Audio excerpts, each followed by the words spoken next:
2019-ში ფერისვალევის ბრწყინვალეთა სასწაულზე ზუგდიდის ივერის ყველაზე ნახეშალის ხატის სახელობის საკათედრო ტაძარში შესრულდება ერთობლივი წირვა-ლოცვა, სადაც ზუგდიდისა და ცაიშის მიტროპოლიტ გერასიმესთან ერთად სინოდის მთავრებიც და საქართველოს სხვადასხვა ეპარქიის სამღვდელოებაც და მრევლიც მიიღებს მონაწილეობას.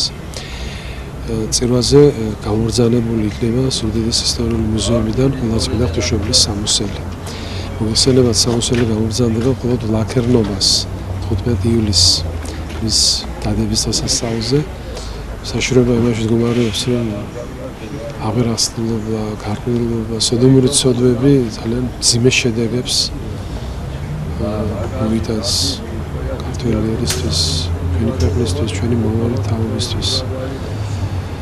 ესე კიდევ ერთხელ მოუწოდებს თავის სულიერ შვილებს ივერის კურთხეული მიწის ცხოვრებლებს, რომ მაქსიმალურად თავი შეეკავონ ამ ეგრეთ წოდებული კაზანდების ფესტივალში მონაწილეობისგან.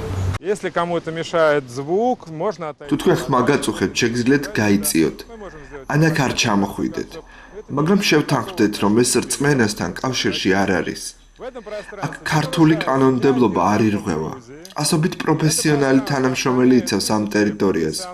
ვერ ხვდები რა პრეტენზიები არსებობს. თუ შესასვლელში მიტინგია, მე მას არასანქცირებულ მიტინგად ვთვლი. ეს ხელს გვიშლის, რადგან აქ ძვირადღირებული ტექნიკა გვაქვს.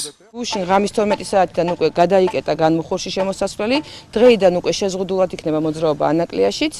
ეს ზომები მიღებულია მხოლოდ ერთი მიზეზის გამო, იმიტომ რომ შემოტანილია მართლა ძალიან ძვირადღირებული აპარატურა. მუსიკალური ზეიმი არის, იმიტომ რომ ჩამოდნენ ისეთი არტისტები, რომლებიც არ ყოფილან საქართველოს და რომლებიც დღევანდელ დღეს არის ყველაზე აქტუალურები მსოფლიოში. მაგალითად ისეთი როგორიც არის პირველ რიგში რა თქმა უნდა რიკარდო ვილაუბოსი, ჯემი ჯონსი, დიქსონი, მარტინეს ბრაძერს, ამე და კიდე ძალიან ბევრი. კიდე დაახლოებით 300 არტისტი.